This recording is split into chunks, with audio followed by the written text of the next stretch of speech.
বন্ধুরা, পৃথিবী আজকের দিনে বা এখন এমন এক মোড়ে দাঁড়িয়ে আছে যেখানে অনিশ্চিত পরিবেশ তার চরম সীমায়। ঠিক এইরকম পরিস্থিতি দ্বিতীয় বিশ্বযুদ্ধের আগে ছিল, যেখানে বিশ্বাস ভেঙে যাচ্ছিল, চুক্তিগুলো কঠিন হয়ে পড়েছিল, বিস্তারবাদের আকাঙ্ক্ষা ছিল তুঙ্গে।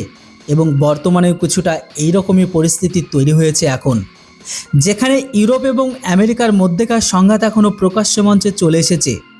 ন্যাটোর ভবিষ্যৎ বিপদে, কারণ ইউরোপীয় দেশগুলো এযাবৎকাল আমেরিকাকে তাদের সব থেকে বড় রক্ষা কবচ মনে করত। এখন সেই রক্ষা কবচই ইউরোপীয় দেশগুলোর ক্ষতি করতে শুরু করেছে।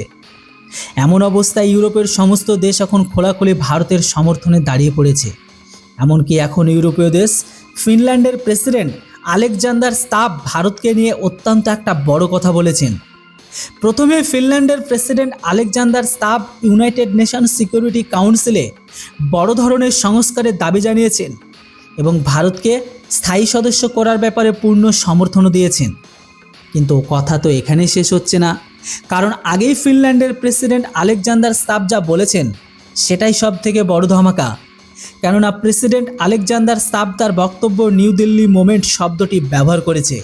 তিনি বলেছেন, আজ পৃথিবী যেভাবে খণ্ডিত হয়ে পড়েছে সেখানে ভারতের মতো বৈশ্বিক শক্তিকে বড় ভূমিকা পালন করতে হবে।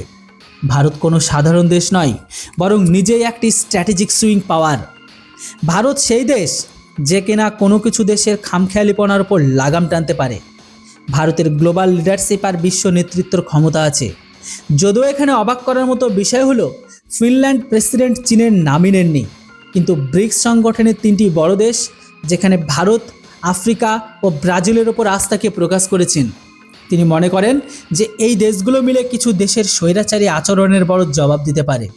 আলেকজান্ডার স্তাব এটাও বলেন, ইউনাইটেড নেশন সিকিউরিটি কাউন্সিলের আজকের যে অবস্থা তা অনেক পুরনো হয়ে গেছে এবং রাষ্ট্রসংঘের মাত্র 5টি দেশ ভেটো পাওয়ার নিয়ে বসে আছে। আর এই 5টি দেশের মধ্যে 3টি দেশ অর্থাৎ আমেরিকা, রাশিয়া এবং চীন নিজের খেয়াল খুশি মতো চলছে।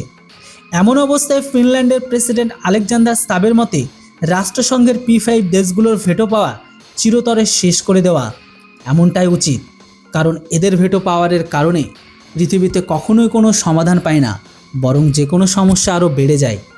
এমন অবস্থায় সময় এসেছে যে হয় রাষ্ট্রসংঘে পরিবর্তন আনতে হবে, অথবা ভারতের মতো যে বড় শক্তিশালী দেশগুলো আছে তাদের নিজেদের একটি নতুন ব্যবস্থা তৈরি করতে হবে। তবে আপনাদের বলে রাখা ভালো, ফিনল্যান্ডের প্রেসিডেন্ট চীনের থেকেও বেশি আমেরিকাকে লক্ষ্য করে তোপ দেখেছেন এবং ভারতের ভূয়সী প্রশংসা করেছেন। কারণ ভারত আজ সেই শক্তি যেখানে ভারত দাঁড়াবে পাল্লা সেই দিকে ভারী হবে। যদিও এখানে আপনাদের জানিয়ে রাখি, পৃথিবী এটা বিশ্বাস করে যদি ব্রিক্স সংগঠন এক হয়ে যায় তবে আমেরিকা এবং G7-এর মতো সংগঠনের গুরুত্ব শেষ হয়ে যেতে পারে।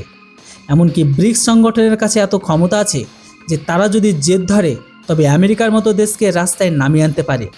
কিন্তু এখানেও কেবল চীনের চালবাজির কারণে ব্রিক্স সংগঠন কখনো এক হতে পারেনি। কারণ চীন সবসময় ব্রিক্স সংগঠনে ভারতের বিরুদ্ধে নিজের চতুরতা চালিয়ে যায়। পাশাপাশি ব্রিক্সে চীন নিজের শক্তি প্রদর্শনের চেষ্টা করে। কিন্তু এখন ফিনল্যান্ডের প্রেসিডেন্ট আলেকজান্ডার স্তাব যেভাবে খোলাখুলি ভারতের সমর্থন করেছে তাতে একটি বিষয় ক্লিয়ার, যে এখন ইউরোপের ভেতরে আমেরিকার প্রতি আস্থা কমেছে এবং সেই কারণেই ফিনল্যান্ড প্রথমবারের মতো তাদের নিরাপত্তা নীতির রিপোর্টে আমেরিকাকে অবিশ্বাসযোগ্য জানিয়েছে এবং ভারতকে বিশ্বের এক নতুন শক্তি হিসাবে গণ্য করেছে, যেটাকে চোখ বন্ধ করে বিশ্বাস করাই যায়। Thanks for watching. জয় হিন্দ, বন্দে মাতরম।